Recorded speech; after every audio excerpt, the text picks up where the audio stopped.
Não houve conversa. Apenas o som pesado de uma bota militar rangendo no concreto, e o estalo nauseante dos meus próprios metacarpos quebrando-se. Eu estava deitada no chão manchado de óleo da garagem da arquitetura vanguarda, olhando para o homem que me criou.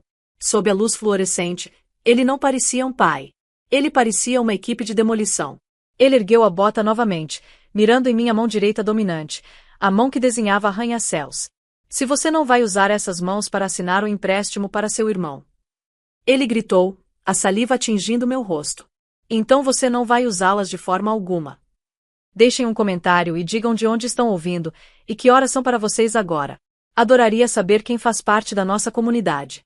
Não gritei quando a caminhonete dele saiu da garagem. Gritar gasta energia. E eu não tinha nenhuma para desperdiçar. Minha mão direita era uma ruína de ossos esmagados e carne inchada, pulsando no ritmo do meu coração. Mas minha mente já havia se desprendido. Ela pairava em algum lugar acima do concreto, fria e observadora, avaliando os danos como um inspetor de obras, notando uma falha estrutural crítica. Com minha mão esquerda, minha mão não dominante, tremendo mas funcional, puxei meu telefone do bolso. Ignorei o contato da minha mãe. Ignorei os nomes dos meus amigos. Disquei o serviço de emergência. Serviço de emergência? Qual a sua emergência? Agressão.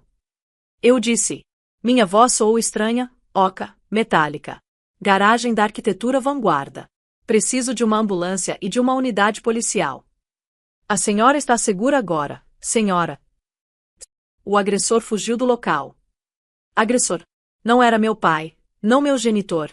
O homem que acabará de esmagar meu sustento, deixou de ser um parente no momento em que seu calcanhar atingiu meus nós dos dedos. Ele agora era apenas um passivo. A viagem de ambulância foi um borrão de luzes neon e o cheiro de antisséptico, mas recusei o sedativo que o paramédico ofereceu. Preciso estar lúcida. Eu disse a ele, enquanto ele prendia meu braço a uma prancha, desbloqueei meu telefone novamente. Naveguei até meus contatos, a família Pereira. Meu polegar pairou sobre o botão de apagar. Por 26 anos, aquele grupo de bate-papo havia sido uma fonte de ansiedade constante, culpa, indiretas sobre jantares de domingo, comentários passivo-agressivos sobre meu trabalho chique, exigências de dinheiro disfarçadas de emergências. Pressionei excluir, depois bloquear. Desci a lista. Mãe, bloquear. Josué, bloquear. Pai, bloquear. Não parecia raiva. Parecia a limpeza de um vírus de um disco rígido. Eficiente, necessário, silencioso. No hospital, a médica do pronto-socorro era uma mulher com olhos gentis e cansados, e uma prancheta. Ela cortou delicadamente minha manga, revelando o inchaço roxo e preto que se estendia pelo meu antebraço. Ela sibilou. Querida. Ela disse suavemente. Você caiu. Foi o acidente. Ela estava me dando a saída, o roteiro social padrão onde fingimos que famílias não quebram os ossos umas das outras. Meu olhar caiu sobre a ruína da minha mão. O instrumento da minha criação. A mão que havia desenhado as especificações para a nova biblioteca municipal. A mão que pagava minha hipoteca. A mão que havia escrito cheques para cobrir o aluguel do meu irmão por 3 anos. Não. Eu disse. A palavra era dura e direta. Não foi um acidente. Foi uma tentativa de mutilação. A médica congelou. Mutilação. Meu pai fez isso. Continuei recitando os fatos como se estivesse lendo uma planta. Ele fez isso porque recusei coassinar um empréstimo fraudulento para meu irmão. Ele mirou especificamente na minha mão dominante para impactar minha capacidade de trabalhar. Este foi um ataque calculado para impor conformidade financeira. Encontrei o olhar dela com o desprendimento profissional que eu geralmente reservava para empreiteiros. Não preciso de uma assistente social. Não preciso de um capelão. Preciso de um policial com um bloco de notas, e preciso que você documente cada fratura em detalhes extremos. Você pode fazer isso. A pena da médica desapareceu, substituída por respeito profissional. Ela assentiu uma vez. Posso fazer isso. Bom. Recostei a cabeça no travesseiro. A dor estava gritando agora, um ruído branco e quente em meu sistema nervoso, mas eu a empurrei para uma sala à prova de som no fundo da minha mente. Haveria tempo para a dor depois. Agora, eu tinha um caso a construir. A detetive Silva entrou no quarto do hospital 2 horas depois. Era uma mulher feita de ângulos agudos e olhos céticos, segurando um bloco de notas como uma arma. Ela puxou uma cadeira ao lado da minha cama, olhando para o gesso que agora envolvia meu braço direito até o cotovelo. Seu pai está sob custódia. Ela disse, sua voz neutra. Ele afirma que foi uma disputa familiar que saiu do controle. Ele diz que você o provocou zombando de sua situação financeira. Eu não ri. Não conseguia. Em vez disso, usei minha mão esquerda para desbloquear meu telefone e abri uma planilha que eu havia nomeado de O Buraco Negro. Não foi uma disputa, detetive. Eu disse. Foi uma auditoria. Virei a tela para ela. Nos últimos 5 anos, eu rastreei cada centavo que meus pais despejaram no meu irmão Josué. Pagamentos de aluguel para apartamentos que ele destruiu. Taxas legais por dirigir embriagado de onde ele não aprendeu. Investimentos em ideias de negócios que desapareceram em um fim de semana. Apontei para o total na parte inferior da tela. R$ 56.400. Li em voz alta. Esse é o custo da existência do meu irmão até agora. Meus pais não têm poupança. Não têm fundos de aposentadoria. Eles têm Josué. A detetive Silva olhou para os números, suas sobrancelhas se franzindo. E foi por isso que ele te atacou. Porque você mostrou isso a ele. Não. Corrigi. Ele me atacou porque queria adicionar mais R$ 20.000 à pilha. Expliquei a exigência.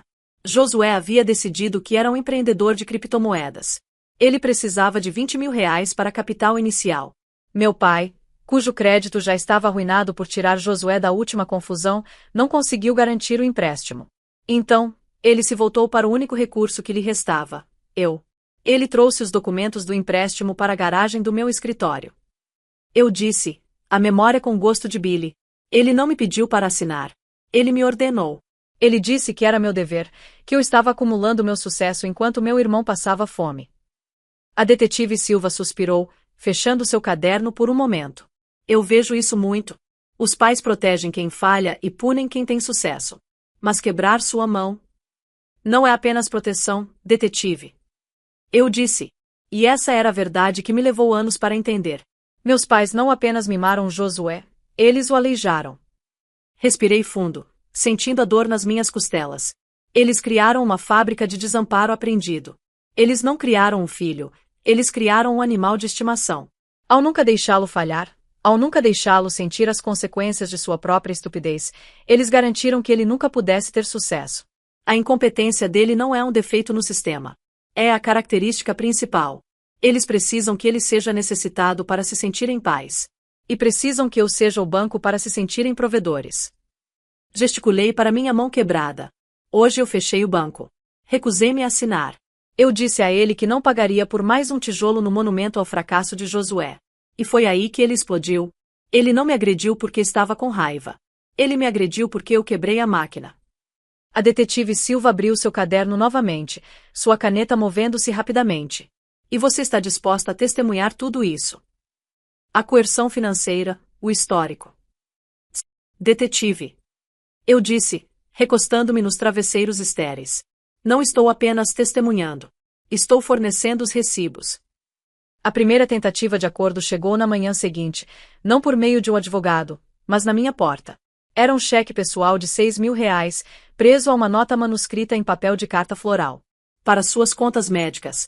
Retire as acusações. Não arruine o futuro de Josué. Olhei para o papel. R$ 6.000. Essa era a avaliação deles da minha segurança. Era menos do que o custo do aço estrutural que eu pedia para uma única varanda. Não toquei no cheque com as mãos nuas.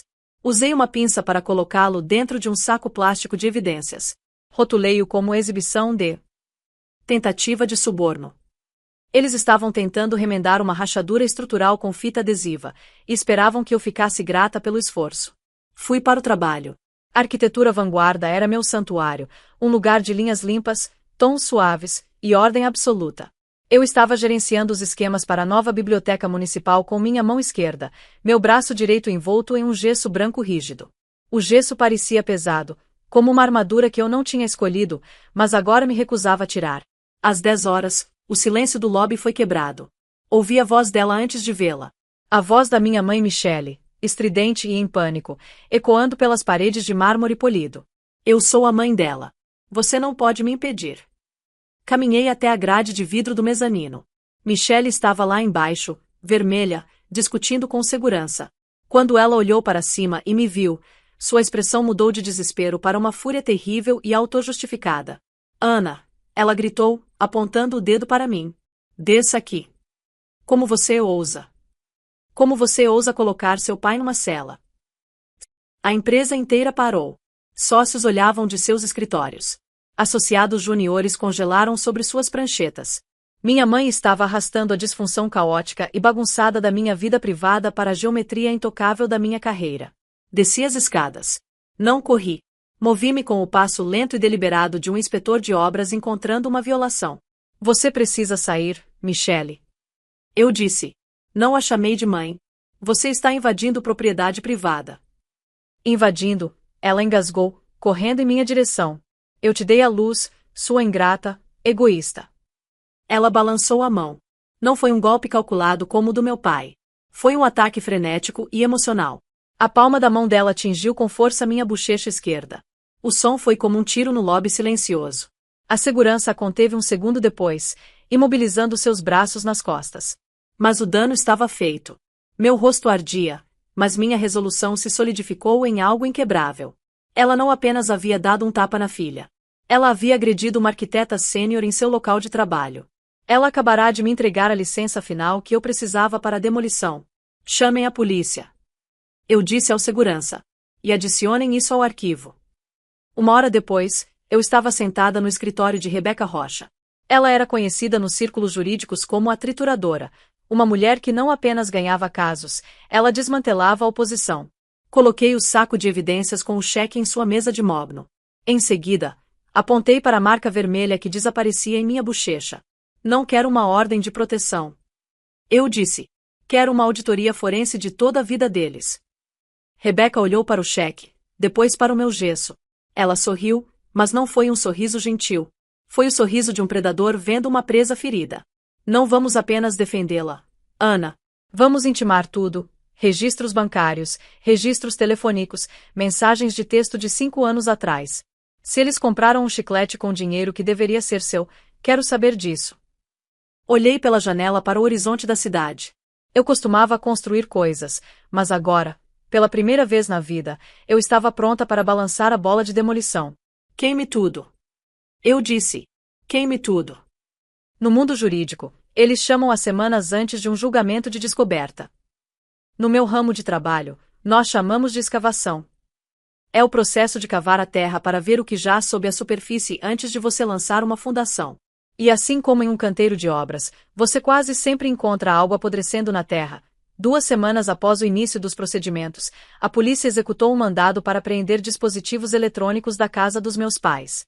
Eles levaram o laptop do meu pai, o tablet da minha mãe e o smartphone do meu irmão. Rebeca Rocha me chamou em seu escritório em uma tarde de terça-feira. As persianas estavam fechadas e um grande monitor na parede brilhava em azul. Você precisa ver isso. Rebeca disse. Sua voz não tinha seu usual divertimento de tubarão. Estava plana, grave. Ela apontou para a tela. Encontramos um arquivo de vídeo na conta de nuvem de Josué. Foi gravado no dia da agressão. Com registro de tempo 2 minutos antes da sua ligação para a emergência. Eu franzi a testa. Não havia câmeras de segurança naquele canto da garagem. Foi por isso que meu pai o escolheu. Não era uma câmera de segurança. Rebeca disse. Ela clicou no mouse. A tela ganhou vida. A filmagem era tremida, filmada verticalmente, emoldurada pelo estofamento escuro de um interior de carro. Levei um momento para perceber o que estava vendo. Era a vista do banco de trás da caminhonete do meu pai. Meu estômago se contraiu. Josué não estava em casa esperando pelo dinheiro. Ele estava lá. Ele estava sentado no banco de trás, atrás das janelas fumê, assistindo o tempo todo. Na tela, vi meu pai sair do banco do motorista. Vi-me caminhando em direção à caminhonete. Ouvi o som abafado de gritos. Aumente o volume. Sussurrei. Rebeca ajustou os níveis. O áudio de dentro da cabine estava cristalino. Mas não foi meu pai gritando que me gelou o sangue. Foi o som da respiração do meu irmão. Respirações pesadas, excitadas. Então ele falou. Ele não estava sussurrando para meu pai parar. Não estava esticando a mão para abrir a maçaneta da porta para ajudar sua irmã. Ele estava ampliando a imagem. Vai, pai. Josué sussurrou na gravação, sua voz carregada de adrenalina. Faça parecer real. Bata nela. Na tela, a bota do meu pai se conectou com minha mão. Eu me encolhi, mesmo segura no escritório da advogada. Ah, é isso. Josué riu baixinho. Esse é o Money Shot. O vídeo terminou abruptamente quando ele abaixou o telefone, presumivelmente para escondê-lo antes que meu pai voltasse para o carro. O silêncio encheu a sala, um silêncio pesado e sufocante. Eu olhava para a tela preta. Por toda a minha vida, eu acreditei na narrativa que meus pais me venderam. Que Josué era fraco. Que ele era um pássaro dourado e frágil que precisava de proteção do mundo cruel. Eu pensei que eles o mimavam porque o amavam demais. Mas isso era uma mentira. Ele não estava filmando para te ajudar. Rebeca disse suavemente, lendo a compreensão no meu rosto. E ele não estava filmando para proteger seu pai. Não. Eu disse, a palavra com gosto de cinzas. Ele estava filmando para seguro. Era o recibo do sociopata. Josué sabia que se tivesse evidências em vídeo de seu pai cometendo um crime, ele nunca mais precisaria pedir dinheiro. Ele não precisaria de empréstimos. Não precisaria implorar. Ele poderia apenas ameaçar enviar aquele vídeo para a polícia ou para a junta de pensão militar de meu pai. Meus pais passaram 20 anos me sacrificando para alimentar o filho deles, convencidos de que estavam protegendo uma criança vulnerável. Mas eles não criaram uma criança. Eles criaram uma víbora. E ele estava sentado na grama alta do banco de trás, esperando o momento perfeito para cravar suas presas na mão que o alimentava. Olhei para Rebeca. Pela primeira vez desde o ataque, não me senti uma vítima. Senti-me como uma promotora segurando uma arma fumegante. Ele não é uma testemunha. Eu disse, minha voz tremendo de raiva. Ele é um cúmplice e é um extorsionário. Sim. Rebeca concordou, recostando-se na cadeira. Este vídeo não apenas condena seu pai, Ana. Ele destrói todo o mito familiar. Eles acham que são uma unidade lutando contra você. Espere até seu pai ver isso. Levantei-me. Minha mão quebrada latejava. Mas agora a sensação era diferente. Não era apenas uma lesão. Era a isca que havia capturado a cobra. Quando mostramos a eles, eu perguntei. Rebeca sorriu. E desta vez foi aterrorizante. Guardamos para o interrogatório. O julgamento durou 3 dias, mas a demolição levou apenas 3 minutos. Esse foi o tempo do arquivo de vídeo que Rebeca exibiu para o júri.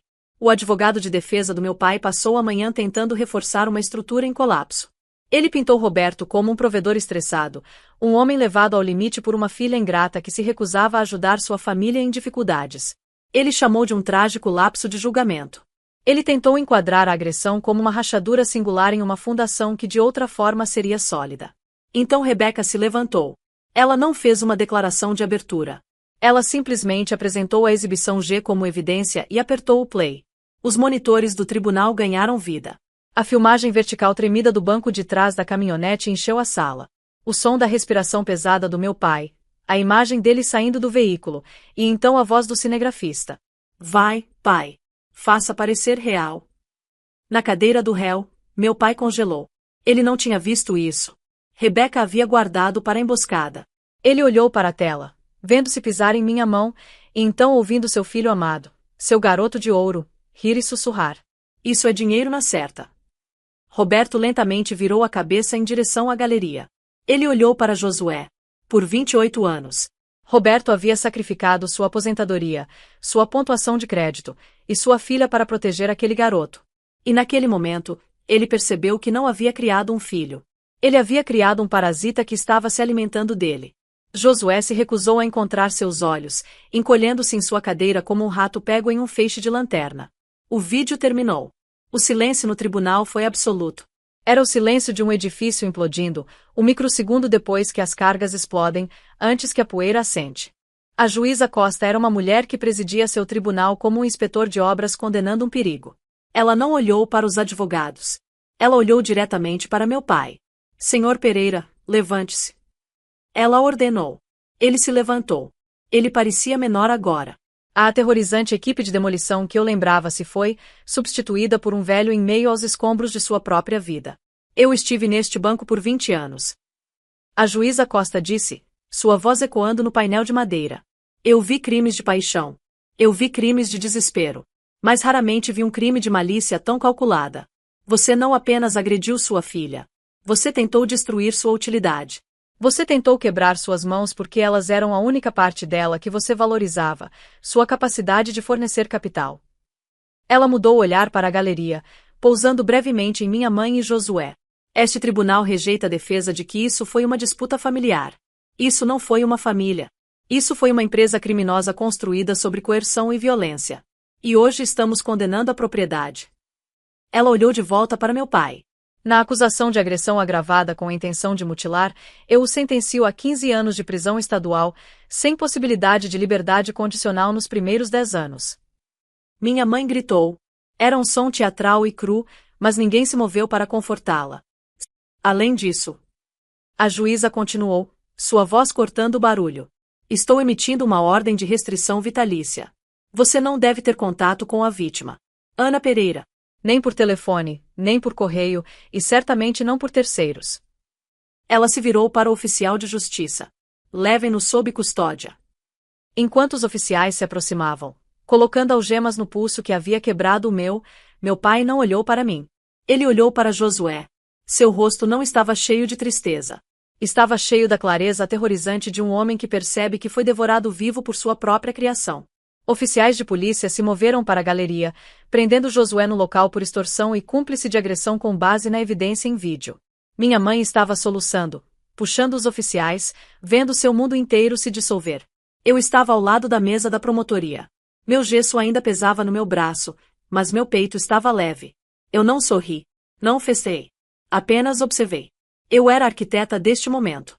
Eu havia desenhado os planos, derramado o concreto e assinado as licenças.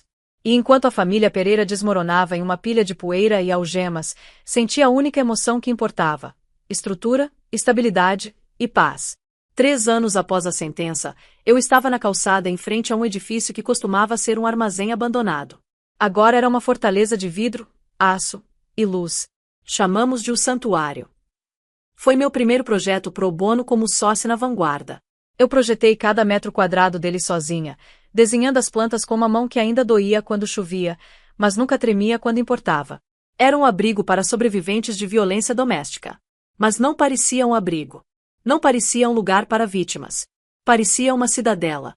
Eu o projetei para ser impenetrável por fora, mas cheio de luz por dentro. Um lugar onde você poderia reconstruir sua fundação sem medo de demolição. Cortei a fita com minha mão direita. Há uma linha branca tênue correndo pelos meus nós dos dedos, uma cicatriz onde o osso havia se estilhaçado. Ela serve como um lembrete, não da dor, mas do teste de estresse estrutural que eu havia sobrevivido. As pessoas frequentemente me perguntam se estou feliz agora que a justiça foi feita. Elas presumem que enviar meu pai para a prisão e ver minha mãe e meu irmão enfrentarem as consequências foi como um desfile de vitória. Elas querem ouvir que me sinto triunfante. A verdade é mais silenciosa do que isso. Existe um conceito na medicina chamado membro fantasma. É quando o amputado ainda sente a sensação do braço ou perna que foi removido. Eles sentem uma coceira em um pé que não está lá. Eles tentam pisar em uma perna que se foi. Cortar sua família é uma amputação espiritual. Você sabe que foi necessário. Você sabe que o membro estava gangrenoso, apodrecendo e envenenando o resto do corpo. Você sabe que se não o tivesse cortado, a infecção o teria matado. Mas isso não significa que você não sente a ausência. Eu sinto isso na manhã de Natal quando meu telefone não toca. Eu sinto isso aos domingos quando passo por famílias tomando brunch. Eu sinto o silêncio onde o caos costumava estar. Por muito tempo, confundi esse silêncio com solidão. Mas auditei esses sentimentos, assim como auditei as finanças do meu pai. E percebi que o que eu estava sentindo não era solidão. Era paz. O silêncio não estava vazio. Estava limpo. Era o silêncio de uma casa construída sobre rocha sólida, sem cupins nas paredes e sem rachaduras no subsolo. Meu pai está em uma cela cumprindo o terceiro de 15 anos. Meu irmão está em liberdade condicional trabalhando com salário mínimo porque seu histórico criminal o impede da vida fácil a que se sentia com direito. Minha mãe vive sozinha, presa nos destroços do mito familiar que ela tanto tentou proteger. E eu estou aqui, de pé na luz do edifício que criei. Desbloqueei a porta da frente do santuário. O pesado mecanismo de aço clicou com um som sólido e satisfatório. Entrei. O ar cheirava a tinta fresca e novas possibilidades. Você não pode escolher o solo em que foi construído. Não pode escolher as pessoas que iniciaram sua vida. Mas você pode escolher condenar a estrutura se ela for insegura. Pode escolher se afastar dos escombros. E se for forte e corajoso o suficiente, pode escolher construir algo magnífico em seu lugar. Se você já teve que se afastar para se salvar, conte-me sua história nos comentários. Você não está sozinho e não é egoísta. Não se esqueça de curtir e se inscrever para mais histórias de sobrevivência.